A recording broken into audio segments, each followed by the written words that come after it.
Sikretong tinatago ni Saldico at ni Martin Romualdez inilabas na ni Vice President Sara Duterte. Hindi to fake news at hindi rin to clickbait dahil may video po akong ipapakita sa inyo. Masabihin nyo si Jay Guevara puro clickbait. Jay Guevara puro pa excitement. Wala naman nilalabas. Ito may lalabas tayo, bali 2 video to mapatungkol din sa Romualdez. Ito may isa pa, no, at binalita to ha. Ewan ko lang kung nabura na ba.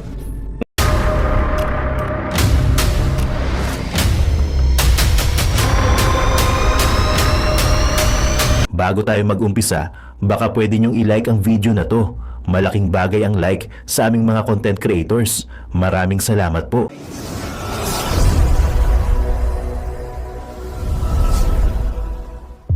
Ito na yung video na sinasabi ko sa inyo na Saldico at Romualdez sa mga sikretong itinatago nila, inilabas na ni Vice President Sara Duterte. Ito po, panoorin po natin. September 2023, merong lumabas na press release ang Makabayan Bloc. Sabi nila, may meeting kami with Congressman Martin Romualdez. Pinag-uusapan namin ang pagtanggal ng confidential funds.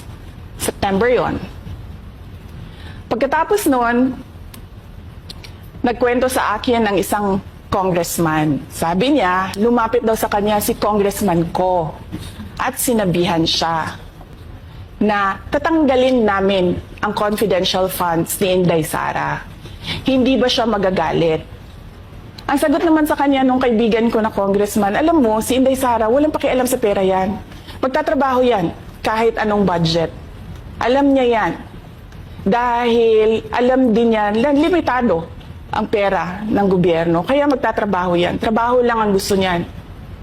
Sinabihan siya. Inulit pa niya yung tanong. Tinanong niya yung congressman, sigurado ka ba na hindi magagalit si Inday Sara? Sabi niya, hindi.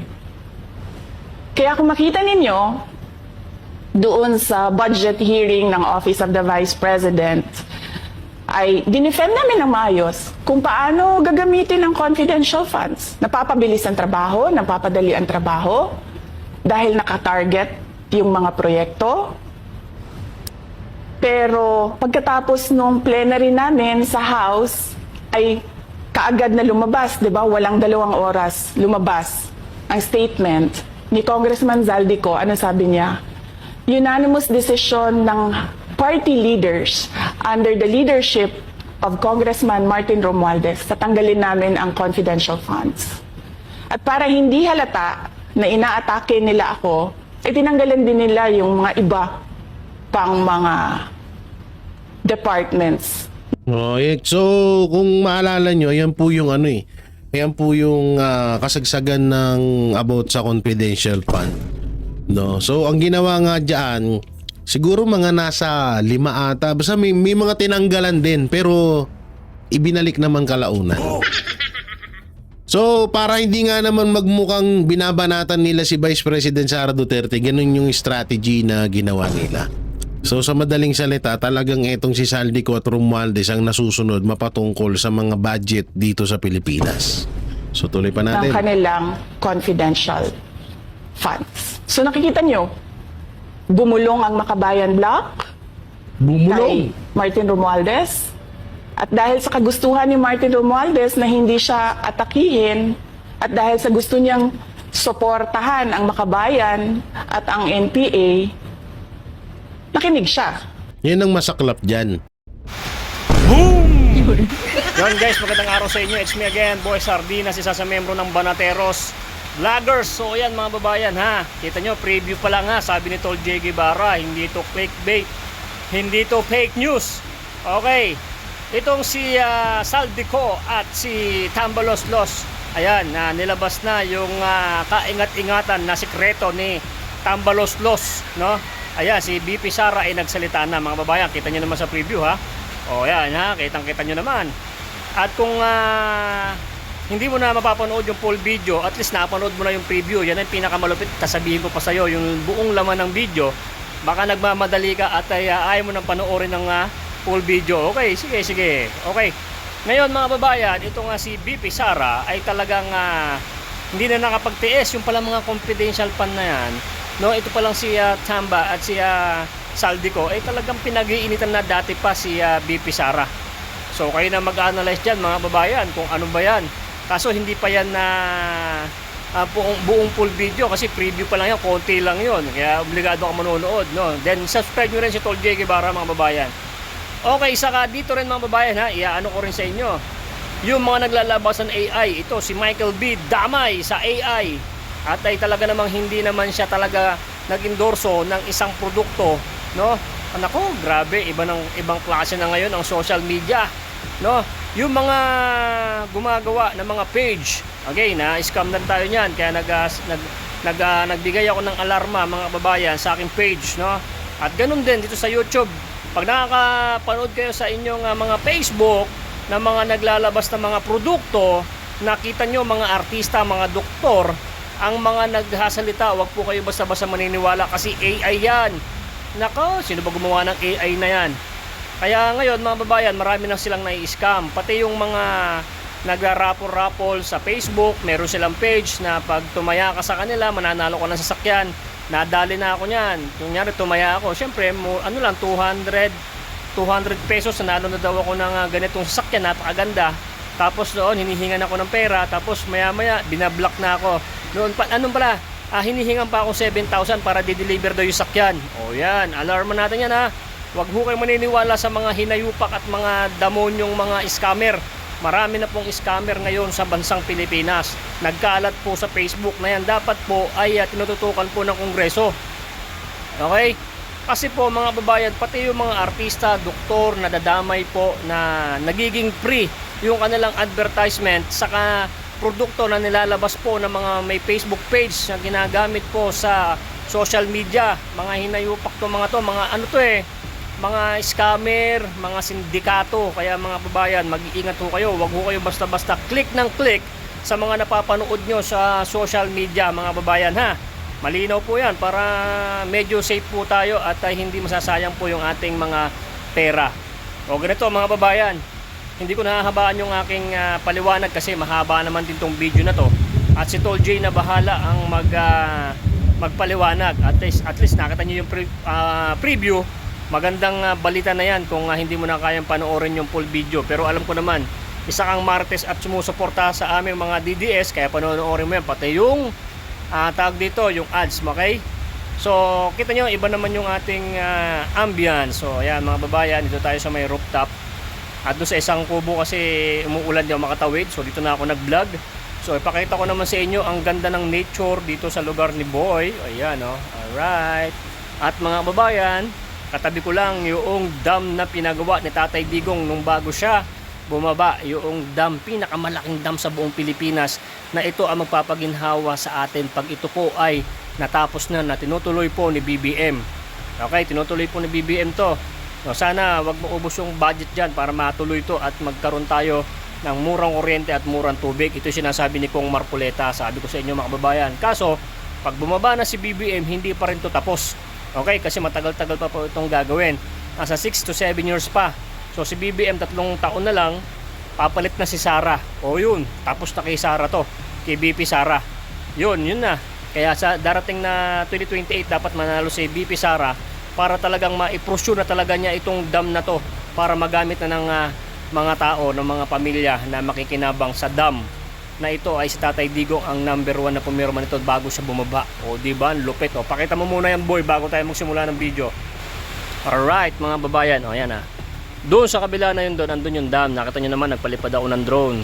Diba, dati yan, marami nakapanood yan. Kita nyo dito, napakapagi, yan mga bundok. Ayan, o, ito. Dito tayo sa may rooftop. O, yan, o, diba?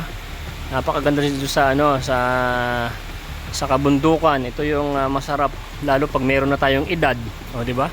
Napakasarap dito, nagpapag, para ka nasa Tagaytay, para ka nasa Baguio. O, diba? O, shoutout sa mga nakakapaglibot dito kay Boy Sardinas. Okay? So, andyan lang yung dam ni Tatay Digong. Kaya, pag ito ay nag-operate, ako ang unang-unang vlogger na makikita nyo na nagbablog nyan. Alright? So, yun mga babayan, ipi-play ko na yung video. Panoorin mo sana hanggang sa dulo. At don't forget to like and subscribe sa amin ni Tol J. Guevara. Ako si Boy Sardinas, isa sa miyembro ng Banateros Vloggers. Play mo na yun, boy! Boom! Let's go! Sikretong tinatago ni Saldico at ni Martin Romualdez inilabas na ni Vice President Sara Duterte. Hindi to fake news at hindi rin to clickbait dahil may video po akong ipapakita sa inyo. Masabihin nyo si Jay Guevara puro clickbait. Jay Guevara puro pa excitement. Wala naman nilalabas. Eto may lalabas tayo, bali 2 video to mapatungkol din sa Romualdez. Eto may isa pa, no, at binalita to ha, ewan ko lang kung nabura na ba. Baka ewan ko ha, parang binura na ata. At marami tayong mga pag-uusapan ngayon mga banateros, mga kabiyaya. So kamusta kayo dyan? At sobrang maulan ho ngayon dito sa bandang Taguig at baha na nga doon sa labasan.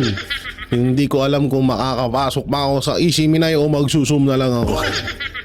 So ito nga pag-usapan ho natin ba itong buti na lang talaga inilabas na ni Vice President Sara Duterte itong issue na to. Dito talaga tayo maliliwanagan kung sino talaga ang mga kupal ang mga kupal garapal sa ating gobyerno. So dito natin yan matutunghayan lahat. So wala nga pala ako na-download ng mga picture. Oo, hindi ako nakapag-download ng mga picture. Yung dipunggol. Wala tuloy ako may papakita sa inyo. Ay meron ata. Wait lang ha. Check ko ha. Check natin maigi ha. Tingnan natin kung meron ba. O, nakakasawa na rin yung pagmumukha ni Tori. Oo, kaya parang ayokong asan na yung hindi yan, ba't yan ang pinipindot mo? Cancel natin yan. Wala, hindi yata ako nakapag-download. Oo, wala nga, hindi hayaan na lang natin. Pero ngayon nga, eto nga, malulupit itong mga papanorin natin. At eto nga, naguhurumentado na naman ang mga baby crocodile ni Romualdez. Kahapon nga kahapon ay sobra yung last hearing. Oo, na high blood na naman si Abante. Oo, high blood na naman si Abante. Walang bumuto kasi sa kanya. Kaya high blood na naman. Mati yung mga grabe, last term nyo na. Tapos patapos na yung termino nyo. High blood ka pa rin. Hindi kasi pag mga ganyan na, alam mo, Mr. Abante, pag mga ganyan na medyo high blood ka, dapat tigil-tigilan mo na yung ganyan trabaho. Oo, kasi nakakasira ng ng immune system. Nakakasira yan ng kalusugan yan ha. Alam ko naman medyo may edad na to si Mr. Abante kaya medyo iwas-iwas ka na ma-high blood. Tsaka doon sa tanungan nyo, wala naman dapat kasing ika-high blood doon. Pero bakit na-high blood ka yung dipunggol ka? Yan tuloy, nabara ka tuloy ni Kaado. Pro-China ka ba? Hindi, pro-China ka eh. Di alam niyo yung mga ganon na sistema, nakakatanga eh. Nagtanong sila, pro-China ka ba? Sabi nung hindi. Tapos ipagpipilitan pa ng, di, pro-China ka. Muntangang tanungan naturingan may mga pinag-aralan, naturingan na isang pastor, pero yung tanga tuloy. Yung tanong, pang tanga. Hindi, nakakabwisit lang kasi kahapon habang pinapanood ko yung hearing na yun, sabi ko walang niya talaga itong mga to. Sobrang talagang bumawi sila. Ilan yung talo doon? Si Paduano, si Mr. Google, si Dan Fernandez, si Atras Abante na ulyanin na rin, si Abante. So sila yung mga natalo at yung iba pa doon. So kahapon sila rin yung bida. Talagang nagsusuper science sa galit ang mga putang ina. Akala mo naman may mga tira. Ay lako po. So kahapon nga barado sila at talagang pinagtatawanan lang sila ng mga vlogger. Hindi alam niyo yung mga vlogger ng DDS at yung iba nga doon ay Minatics. yung mga vlogger na yan, hindi nyo kayang paikot-ikutin yan sa nyo. Mas matalino pa sa inyo yan. Mas di hamak na maabilidad sa inyo yan ha. Kaya wag kayong mag-inaso. Oo, kala mo itong si Abante ito, napakatalino mo, naging congressman ka na, tingin mo, akala mo, alam mo na lahat. Oy, hindi ka si Einstein. Magkaedad lang kayo ni Einstein pero hindi ikaw yun. Akala mo naman, perfecto ang ina. Hindi nakakabwisit kasi, piling matalino. Di ba? Alam mo yung pinagdidiin, hindi, pro-China ka, hindi. Tapos sasabihin niyo, huwag kang magmataas ng boses dito. Anak ng teteng, kung ako nga kausap niyo dun, malaki boses ko, baka sabihin niyo, galit na naman ako. Pag ikaw nga nagmamataas ng boses ka, hindi ka pinapakailaman. Tapos nung napapansin mo na natatalo ka ni Kaado, galit na galit ka. Yung iba na ano doon na tawag dito na hearing, hindi ko na napanood, pero yung kay Kaado, tawa ko ng tawa doon kasi supalpal talaga sila. No, lalo na yung sinabi tinanong ni, sino ba nagtanong nun? Si Ace ba? Sabi ni Ace, Kaado, ikaw po ba ay attorney? Sabi niya, hindi po ako attorney pero marunong po akong magbasa.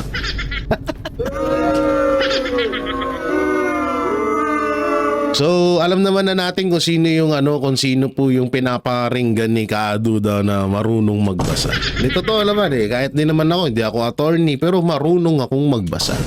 At marunong akong alamin kung ano yung tama at mali. Alam nyo, tsaka. So, dito tayo, no? Kasi konektado naman dito. So, dito tayo sa isang Oy!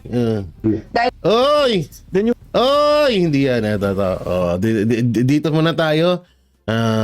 Eto, no? Yung, alam nyo ito, dito sangayon ako dito. Sangayon ako dito sa mga nangyayaring to. Kasi ito, si Michael B nga ay parang nasangkot sa isang fake or AI, no? So dito, ito dapat ang pinag-uusapan ng Congress. Manoorin niyo. Mga kapuso, maging mapanuri at mag-ingat sa mga video ng mga personalidad o artista na nag-iendorso ng mga produkto online dahil baka peke yan at ginamitan ng deepfake. Alamin ang payo ng isang eksperto kung paano hindi maloko ng mga content na yan sa aking report. Okay, paano? Tested and proven ko na to. Huwag kang Ang video ito peke at gawa lang ng Artificial Intelligence o AI sa pamamagitan ng deepfake. Babala mismo ni Kapuso comedy genius Michael V, hindi niya iniendorso ang produktong binabanggit sa advertisement. Siyempre na-alarm ka agad ako. Tsaka alam ko kasi maraming mga netizens, maraming mga mahilig sa social media na baka maapektuhan in a negative way, baka maniwala. Kaya agad gumawa ng vlog ang comedy genius para pasinungalingan ang kumakalat na video.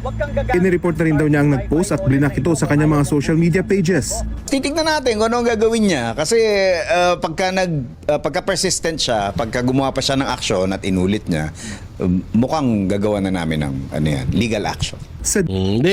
Alam nyo, ito dapat yung number one na sinusolusyonan. Kung talagang gusto nila na burahin ng fake news sa bansang Pilipinas, yan, shoutout sa inyo dyan mga kong-fakers. Kong-fakers Yan, ito dapat yung solusyonan nyo, yung fake news, yung mga deepfake. Hindi yung mga vlogger nakmanteteng kayo.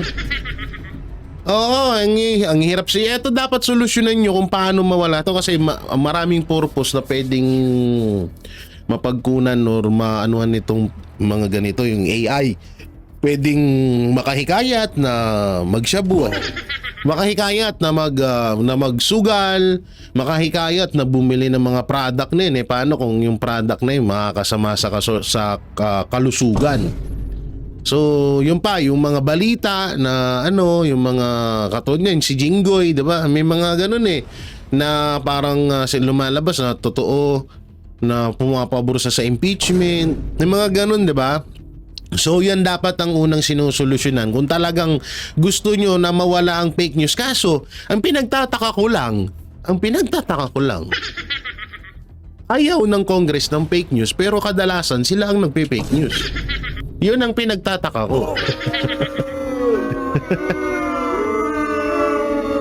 So dito, sangkot pa nga dito si Michael B at talagang so patuloy pa natin. Deepfake, pinag-aaralan ng AI ang itsura at tono ng pagsasalita ng isang tao para magaya ito ng tila totoo. Ayon sa isang technologist, mas nagiging mahirap na nga daw malaman ang deepfake sa totoong video. Kaya ang mga social media users dapat laging tamang duda. Pinakamainam pa rin daw na pag-aralan ang mensahe ng video. Tugma ba ito sa personalidad ng nagsasalita? At kung personalidad ang nasa video, makikita ba sa ibang platforms tulad ng television at radyo ang kaparehong endorsement? Wala, nanonood ka lang, nagbabrowse ka, tapos tinitingnan mo, kung hindi mo naman ine-expect na deepfake siya, hindi mo agad susuriin yung isang video. Kaya mahirap malaman kung siya ba talaga ay deepfake video or hindi. Ang mahirap dito, baka kaya hindi rin to pinapansin ng gobyerno. Baka napapakinabangan nila. Ay, sorry. Ba't ko nasabi? Dapat di ko nasabi yun. Hindi kasi, di ba? Katulad na lang yan. Yung about sa KOJC na sinabi ni Marcos Jr. na walang mga barel ang mga pulis na pumasok doon, samantalang inamin naman ni Diwata Torre na may baril talaga sila, at kitang-kita naman sa mga live namin, diba? Sa mga live video ng KOJC member at ng Banateros Brothers. So doon kasi palaging kasing may parang ginagawa nila ng issue yung hindi daw si Marcos daw yun, AI lang daw yun. No, yun yung doon, yun yung pangit doon na talagang baka kaya hindi ito pinapansin ng gobyerno kasi napapakinabangan nila. Ito dapat ang unang asikasuhin nila. Tuloy. Ngayon, kung tingnan mo ay parang may kakaiba. Fake din ang mga videong ito na ginamit sina 24 Oras anchors Mel Tiangco at Vicky Morales para magbukang nag-iendorso ng mga investment, kasama ang ilang malalaking pangalan sa pagnenegosyo. Ang Kapuso anchor at reporter na si Maris Umali ginawan din ng deepfake at pinagmukhang may ibinabalita tungkol sa isang produkto. Ang doktor na ginamit sa deepfake video nagsampa na ng reklamo sa NBI laban sa mga nagpapakalat nito sa social media. Yung mga pasyente ko mismo naapektuhan din dahil ang feeling nila yung credibility ko puros nagbebenta lang ako ng kung ano-ano. So naapektuhan yung reputation ko as a doctor. Natatakot ako na baka pag may nangyari sa kanila, akong mabuntungan nila. Ang Department of Information and Technology may ginagawa na raw para labanan ng pagkalat ng deepfake. Dahil sa mga peking endorsement, marami na raw kasing nagrereklamo sa kanila na napaniwala at naloko ng mga peking endorsement. Yan dapat ang sinusolusyonan ng Congress. Hindi yung mga vlogger. Hindi naman sa pagmamalinis, no? Pagmamalinis. Puta na bulol. Hindi naman din lahat ng vlogger nagsasabi rin ng totoo. Alam nyo kung nasan talaga, ito totoo po, real talk tayo, kung saan talaga yung mga fake news na vlogger, lalong-lalo na sa politics world, nasa hanay ng gobyerno. Yung mga kumakampi sa gobyerno. Hindi ko na sila isa-isahin kasi una-una sayang sa airtime. Baka sumikat pa yun. Ay! Marami dyan. Kita mo, yung katod na lang yan, yung ginawa nilang issue kay Vice President Sara Duterte na jowa daw ni Vice President Sara Duterte si Jan Amores. Diba? Fake news yun. Marami pa. Si Kitty Duterte at Bongo, diba? Ginagawa nila ng ganyan-ganyan yung mga Duterte. So, kung talagang may maituturing dito ng mga fake news, walang iba kundi yung mga tanso or pulangaw vlogger. Yung mga dugyot vlogger o tanso, kung tawagin, tanso vlogger. Yung sagwa ng pangalan nyo dong. Tanso na, dugyot pa. Yun dapat, ang pinakaso ang nangyayari kasi dito. Tangina, obvious na obvious. Binibigyan pa nila ng pagkakataon yung mga tanso vlogger na makapagsalita sa Congress. At kunwari, tawag dito, talagang, alam niyo yun, talagang pinapakita nila na sila ay tutol din sa fake news. Putay na, nasa hanay niyo yung mga fake news. Tapos kayo tutol, tira ulo ba kayo? Asan na yung kay BP Sara na may kabit? Putay na, puwet lang ng asawa ni... Wet lang ng asawa ni Vice President Sara Duterte ang pagmumukha ni Jan Amores. Loko ka. Loko kayo. Tapos gagawan nyo ng issue. Yan ewan ko kasi dito may video naman dito na kung saan ay pinag-usapan din or na nabanggit din ito ng Congress. So dito wala tayong panoorin ho natin dito kung ano yung mga sinabi nila. Pasok! Sa pagtatapos ng pagdinig ng House Tri-Committee kaugnay sa fake news at disinformation sa social media, inilatag ng pamahalaan ang ilang hakbang pangontra sa fake news. Kabilang ang plano magkaroon ng fact-checkers ang gobyerno. Nagtanong naman ang isang mambabatas kung posibleng magkaroon ng censorship bago makapag-post online. Nagbabala laban dyan ang isa pang mambabatas. May unang balita, si Tina Panganiban Perez. Johnny Pimentel, Chairman. Sa pagpapatuloy ng pagdinig ng Tri-Committee, ang tanong ng mga mambabatas, ano na ang ginagawa ng mga ahensya ng pamahalaan para masawata ang fake news, misinformation at disinformation online? Meron na po kaming ginagawa na AI-powered system para makadetect ng fake news at Putang inang yan. Nagmumula nga ang fake news sa AI, tapos AI din gagamitin nyo laban sa fake news. Putang inang yan. Hayop hayop na mindset to. Sorry kasi isipin nyo sa AI nga nagsisimula ang fake news. Tapos AI din gagamitin nyo laban sa fake news. Ang maganda kasi i-ban nyo yung apps ng AI dito sa Pilipinas. O baka ayaw nyong gawin yun dahil napapakinabangan nyo, ganun ba? online scams. Pwede naming i-endorse ngayon sa Meta at sa mga other platforms na gamitin nila para mag-detect ng fake news. Sa amin, ang fake news ay equivalent po yan sa panlilinlang, equivalent po yan sa krimen. Para labanan ng pagkalat ng maling impormasyon online. Ayan parang si ate, parang AI din. Joke lang. Ganda kasi nung position mo dyan, kala ko AI ka Pinaplano ng pamahalaan na magkaroon ng fact-checkers. We're coming up with an operational framework fact-checkers within the government. Ito po yung pagsasama ng DICT, PCO, PNP at saka DOJ. Tanginan nyo, dami nyong alam. Asan na yung bigas? Fact-checkers, tas mustahan tayo, milyon, bilyon na naman pondo nito. Magkakaroon ng sariling fact-checkers ang gobyerno, pero yung issue, yung fake news nagmumula mismo sa mga vlogger nila. Anak ng timang...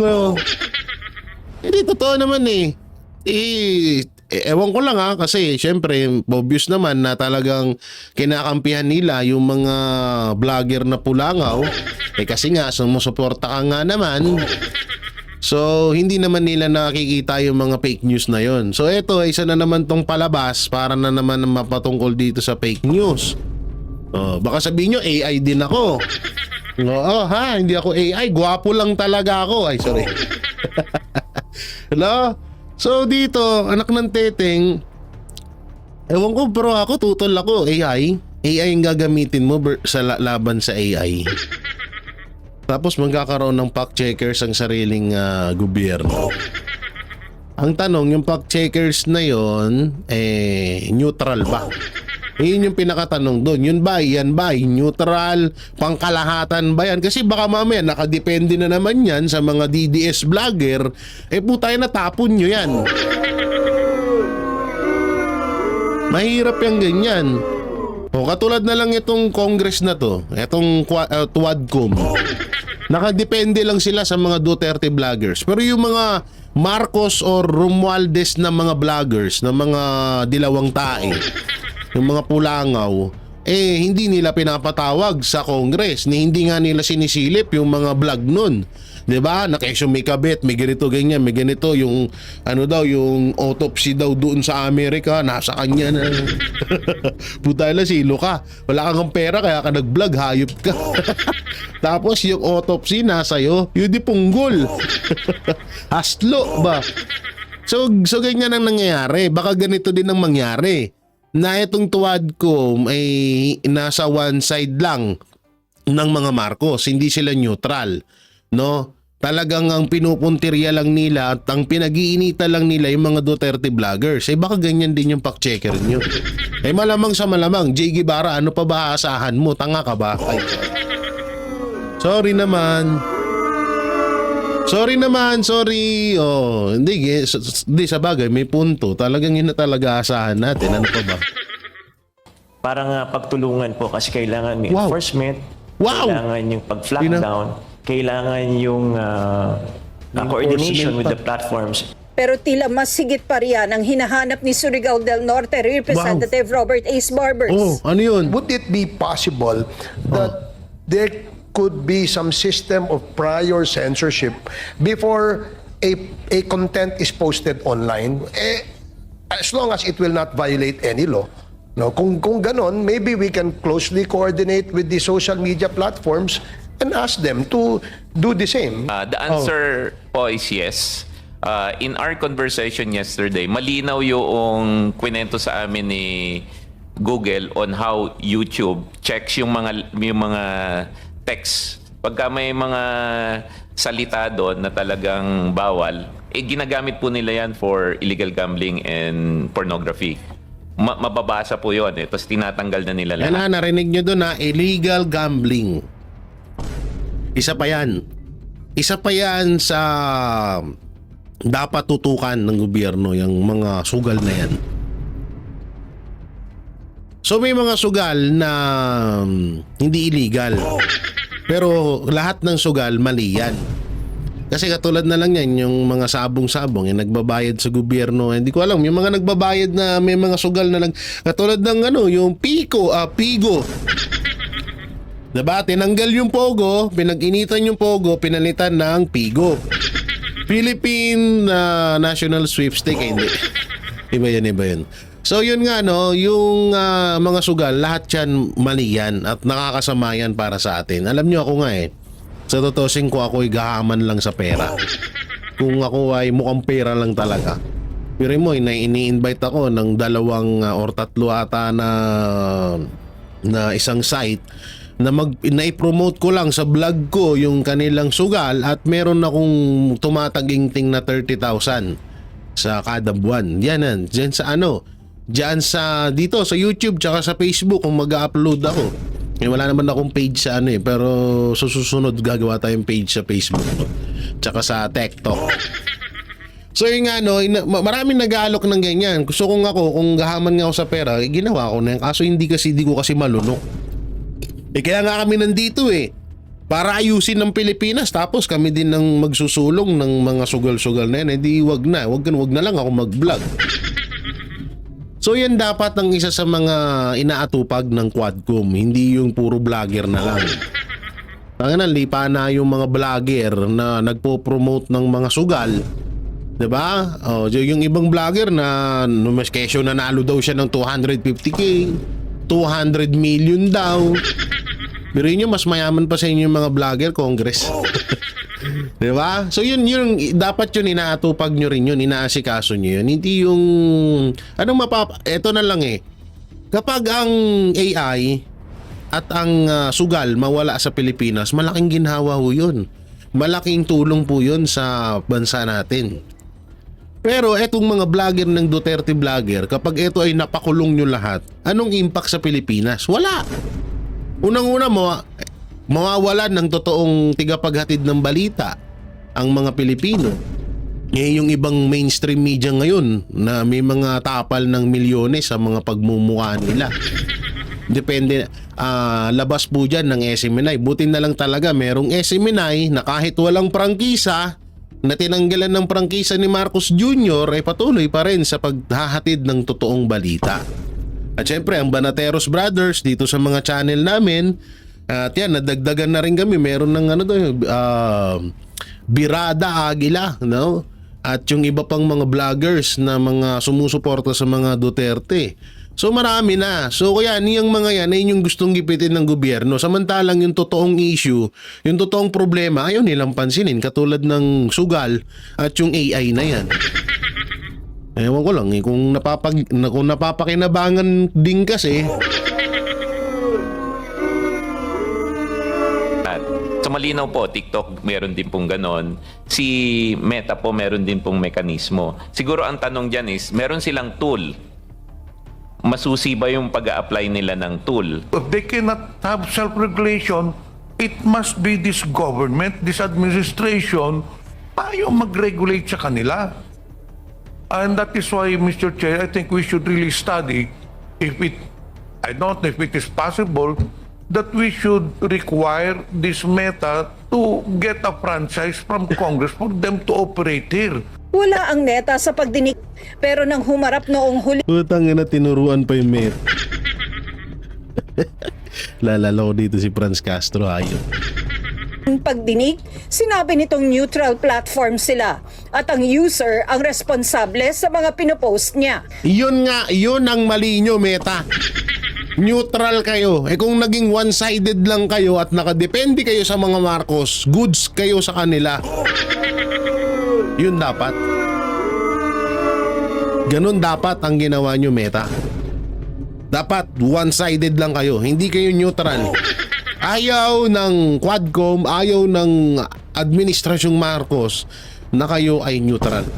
Kailangan one-sided lang kayo at kailangan nakadepende lamang kayo. Nakadepende doon sa hanay ng mga Marcos. Dapat ganun. Kaya pala nagagalit sa inyo eh. Sagot naman ng Google Philippines. For things that are within the control of the platform, we would take accountability for that. For things that are within the control of other entities, such as, for example, the users, then the appropriate responsibility and accountability mechanisms as provided by law would be applicable.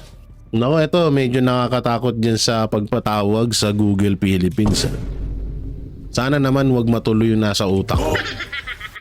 No? Sana wag matuloy yung nasa utak ko. Dun, sasabihin ko yan kapag nangyari na. Tandaan nyo tong video ko na to kinakabahan ako sa pagpapatawag sa Google Philippines.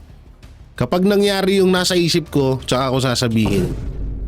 Pero si Bataan Representative Naku po. Geraldine Roman nagbabala tungkol sa ganitong mga hakbangin. The establishment of a government watchdog agency over content creation reeks of censorship, and such a law may be questioned before the Supreme Court. Geraldine? Wait lang. Ba't naging Geraldine pangalan niya? Of censorship, and such a Ano, Geraldine. Ang alam ko kasi Gerald lang yan. Hindi, sorry, hindi ako nang nire-respeto ko lahat ng LGBTQ+ sa Pilipinas. Pero kasi dito, bakit dapat totoong pangalan mo, hindi ko alam kung totoong pangalan niya. Nakakapagtaka lang kasi lalaki siya, hindi naman siya babae. Geraldine pang pang lalaki yan pang babae yan, hindi yan pang lalaki. law may be questioned before the Supreme Court and by default be deemed as unconstitutional because we are dealing with a basic Pero yung ginagawa nyo, hindi nyo alam kung unconstitutional na. Oo, galing. which is the freedom of speech. Wabaw! Terminate na ng Tri-Committee ang pagdinig nito ukol sa umano'y fake news at disinformation sa social media. Kasabay nito, lifted na rin ang contempt order laban sa ilang vlogger, gaya ni Sas Sasot, Lorraine Badoy at Mark Anthony Lopez. Ito ang unang balita. Ayan yan sila Sas pala. Doc Lorraine Badoy tsaka si Mark Lopez talagang pinag-iinitan nila no? Di alam nyo, mapatungkol kasi kay Doc Lorraine, kay Eric, talagang supalpal kasi talaga sila dun sa dalawang yan. Lalo na kay Sas. Diba? Talagang grabe si Sas, kaya talagang pinanggigilan siya. So totosin kung pinayagan lang sa sumyon, barado silang lahat yan. Sa totoo lang, ibang talino ni Sas, wala dyan sa mga, yung 1, 2, 3, 4, yung ulupong na yan. Wala yan sa mga ulupong na yan, no? Hindi yan kakayanin nila. Samantalang, ay mamaya na. The new chief dito tayo ito na yung sinasabi kong video. Hindi pala, wait lang tingnan ko. Hindi yan. Ito, panoorin natin to. The new chief PNP is a very senior officer in the PNP. He knows the situation. Finally, lumabas na ang katotohanan. Si Torre na ang bagong PNP chief. According to E.S. Bersamin, accomplishment ang dahilan kung bakit nilagay ni Marcos. Ano ba ang accomplishment ni Torre? Ang iba ginipit ang mga ano ba ang accomplishment ni Torre? At ang lahat ng taga-suporta ni Pangulong Duterte tulad ni Pastor Kibuloy. Si Torre may dahilan kung bakit napunta si Pangulong Duterte sa Dahig. Si Torre din ang dahilan kung bakit nakulong si Pastor Kibuloy. Kaya nga mga kababayan, isa lang ibig sabihin nito. Kung nirewardan ni Marcos si Torre because of his accomplishment, therefore, tatuwa si Marcos sa ginawa ni Torre. Ano ba yun? Kung hindi ginipit ang mga Duterte at ang mga tapat niyang tagasunod. Si Marcos ang talagang dahilan sa lahat ng panggigipit sa mga Yun naman talaga, alam nyo, totoo yan ha. Wala nang ibang sisisihin dyan, alam nyo. Tama yung sinabi ni Banat Bay doon, kahit ang lapad ng ilong niya doon sa screen. Talagang walang ibang sisihin dito si Marcos lang. Kasi isipin nyo, tanggi ng tanggi si Marcos Jr. mapatungkol sa pagdakip kay Pangulong Duterte. Tanggi ng tanggi si Marcos Jr. sa ginawa ni Torre doon sa kay OJC Siege. Tanggi siya ng tanggi kasi wala nga daw nasaktan, walang mga baril daw. Pero at palagi niya rin pinapamukha na nasasaktan siya sa nangyari. Hindi niya daw gito. Basta marami siyang kuskus balungos. Marami siyang dahilan. So, eto obvious po na talagang etong si Torre ay si Marcos Jr. ay talagang talagang ikinatuwa niya yung mga nangyari kay Pastor at kay Pangulong Duterte. Kaya etong si Torre ay binigyan niya ng parangal. Sa madaling salita, lahat ng ginawa ni Torre, masaya si Marcos Jr. doon. Yan kitang-kita niya. Samantalang eto na yung video na sinasabi ko sa inyo na Saldico at Romualdez sa mga sikretong itinatago nila, inilabas na ni Vice President Sara Duterte. Ito po, panoorin po natin. September 2023, merong lumabas na press release ang Makabayan Block. Sabi nila, may meeting kami with Congressman Martin Romualdez. Pinag-uusapan namin ang pagtanggal ng confidential funds. September yon. Pagkatapos noon, nagkwento sa akin ng isang congressman. Sabi niya, lumapit daw sa kanya si Congressman Ko at sinabihan siya na tatanggalin namin ang confidential funds ni Inday Sara. Hindi ba siya magagalit? Ang sagot naman sa kanya nung kaibigan ko na congressman, alam mo, si Inday Sara, walang pakialam sa pera yan. Magtatrabaho yan kahit anong budget. Alam niya yan. Dahil alam din niya, limitado ang pera ng gobyerno. Kaya magtatrabaho yan. Trabaho lang ang gusto niyan. Sinabihan siya. Inulit pa niya yung tanong. Tinanong niya yung congressman, sigurado ka ba na hindi magagalit si Inday Sara? Sabi niya, hindi. Kaya kung makita ninyo, doon sa budget hearing ng Office of the Vice President, ay dinefend namin ng maayos kung paano gagamitin ang confidential funds. Napapabilis ang trabaho, napapadali ang trabaho, dahil nakatarget yung mga proyekto. Pero pagkatapos nung plenary namin sa House, ay kaagad na lumabas, di ba? Walang 2 oras lumabas ang statement ni Congressman Zaldico. Ano sabi niya? Unanimous decision ng party leaders under the leadership of Congressman Martin Romualdez, tatanggalin namin ang confidential funds. At para hindi halata na inaatake nila ako, ay tinanggalan din nila yung mga iba pang mga departments. So kung maalala nyo, yan po yung yan po yung kasagsagan ng about sa confidential fund. No? So ang ginawa nga dyan, siguro mga nasa 5 ata, basta may mga tinanggalan din, pero ibinalik naman kalaunan. So, para hindi nga naman magmukhang binabanatan nila si Vice President Sara Duterte, ganun yung strategy na ginawa nila. So, sa madaling salita, talagang etong si Saldico at Romualdez ang nasusunod mapatungkol sa mga budget dito sa Pilipinas. So, tuloy pa natin. Ng kanilang confidential funds. So, nakikita nyo, bumulong ang Makabayan Block kay Martin Romualdez. At dahil sa kagustuhan ni Martin Romualdez na hindi siya atakihin, at dahil sa gusto niyang suportahan ang Makabayan at ang NPA, nakinig siya. Yan ang masaklap dyan. No? Ito yung pinakamasaklap dyan na talagang ikaw, alam mo naman ng ugali ang kalakaran ng makakaliwa ng mga NPA, pero bakit mo kailangan suportahan? So, oo, sinuportahan din ni dating Pangulong Duterte ang NPA pero kaagad niyang tinanggal kasi ultimo siya kinakagat. Dito, magtataka tayo kung bakit sila Franz Castro, Raul Manuel Brosas, Paduano, ng mga sinasabi nilang mga NPA, ng mga membro ng mga makakaliwa, nagtataka tayo bakit nandyan pa rin sila kahit si Franz Castro ay isang convicted. Yan po pala ay sa pamamagitan ni Martin Romualdez. Dahil nga naman gustong gamitin at gustong suportahan ni Martin Romualdez ang mga NPA para hindi din siya mabanatan.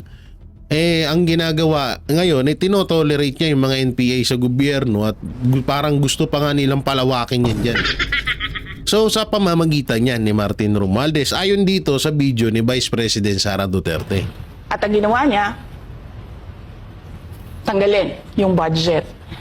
Alam na nila kung anong gagawin nila bago pa kami pumunta sa plenary ng House. Hindi ko alam yon. Kasi nasabihan na lang ako nung kaibigan kong congressman pagkatapos na. Nung nakita ko na nagsabi si Zaldico tanggalin niya ang confidential funds ng Office of the Vice President. So doon ko na lang naintindihan na aatake sila gamit ang confidential funds.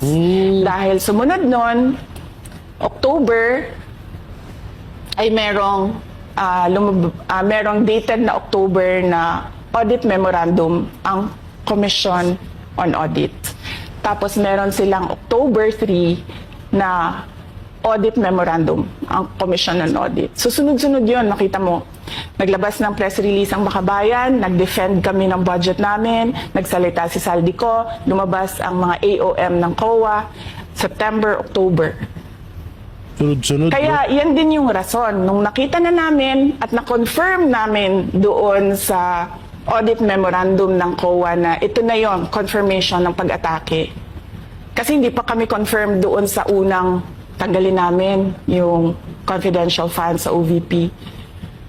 Ang confirmation namin noong nagba-budget hearing sila at doon sa budget hearing tinatanong nila, may AOM na ba? May AOM na ba?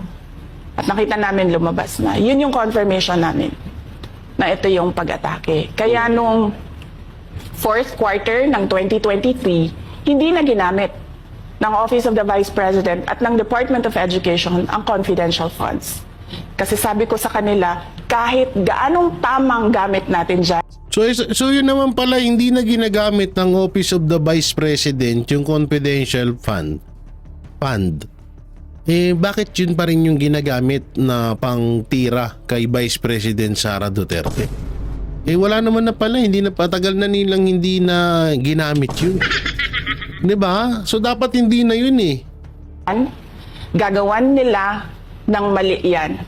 Bubutasin nila yan at aatakihin tayo gamit ang confidential funds. At ang patutuo nito, kung makita ninyo, noong House hearing, noong August 27, 90% ng mga tanong about confidential fund. Iyon. Oo nga, no? Ang galing, palakpakan talaga ni Vice President Sara Duterte. Ang pinakamali lang dito nila Martin Romualdez tsaka Zaldico, hindi nila kinaya yung utak ni Vice President Sara Duterte. Yun yung mali nila dito. Hindi nila talaga yung mga buwelta sa kanila ay ang gagawin kasi dapat nila is aatakihin nila si Vice President Sara Duterte pailalim na hindi napapansin ng taong bayan. Kaso napansin. Lumabas lahat. Tapos nakita pa ni Vice President Sara Duterte. Dapat hindi yun ang nila, yun ang plano nilang dalawa na wag makita ni Vice President Sara Duterte or wag mapansin na aatakihin na nila ito. Pero wala, mas matalino, ika nga nila, mas matalino pa rin ng pagong sa matching. 'Di ba? Tama ba yung sinabi ko? So yun nga no, talagang yun dapat ang plano nila. Kaso hindi nila kinaya ang utak ng mga Duterte. Ang mga Duterte kasi sobrang lalim mag-isip at talagang mapapahanga ka na lang. Kaya hindi kinaya nung dalawang kumag. Kahit na 2024 at 2025, wala ng confidential funds ang Office of the Vice President. O yun naman pala, ang liwanag dito, wala ng confidential fund. Pero bakit yun pa rin yung paulit-ulit na ginagamit ng mga makakaliwa, lalo na dito sa impeachment kay Vice President Sara Duterte? So doon pa lang, 2024, 2025, wala na pala.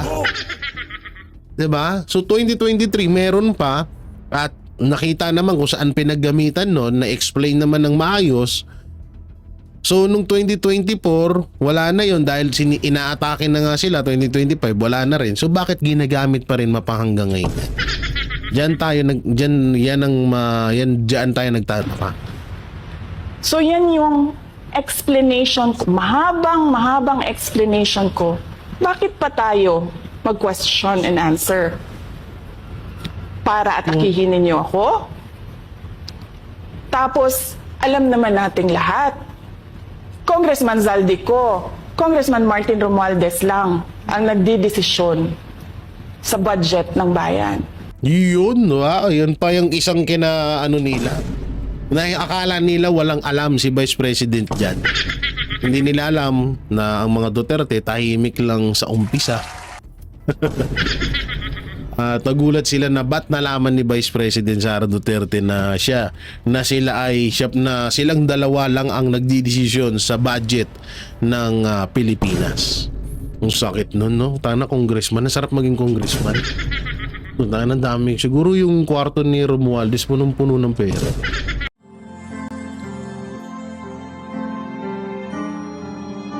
Ano yung melody ng song?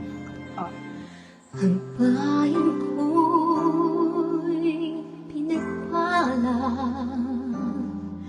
pagkat sa amin pinigay ang isang biyaya na mag-aahon sa hirap at dilim ng kahapon at sa bawat Pilipino'y magtatanggol sa bayan ko dati laganap pang-api at dusa sa aming mga mahihirap. Ngunit ikaw ay dumating, sagot sa aming mga dalangin. Muli kaming babangon, mabuhay ka na kay Digong. Ama, maraming salamat. Aming mga mata'y minuhulat,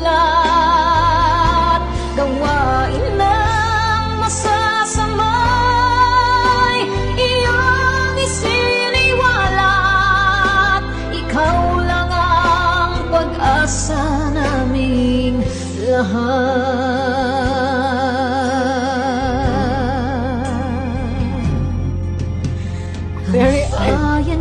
Pinamatay niya ako, umiiyak ako. Pilipinas, muling makikilala at itataas. Katahimik ay maghahari sa ating puso'y mamamayani. Mga ngiti sa labi di mapapawi.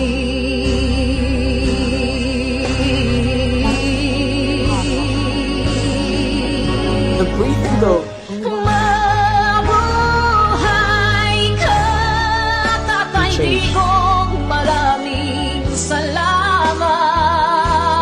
Ang malasakit sa Pilipino ay walang kasing tapat.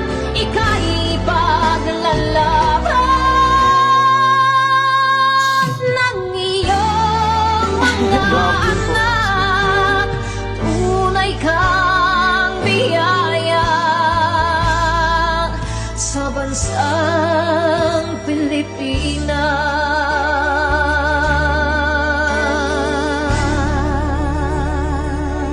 ba? Gosh. Irene Oikawa, vocal. Nay, ito na yung bayad ko sa isa, ano? O, kunin mo yung isa. Isa muna, iyan, no? Tapos, isa pa, di ba? 4 dapat na sardinas, eh.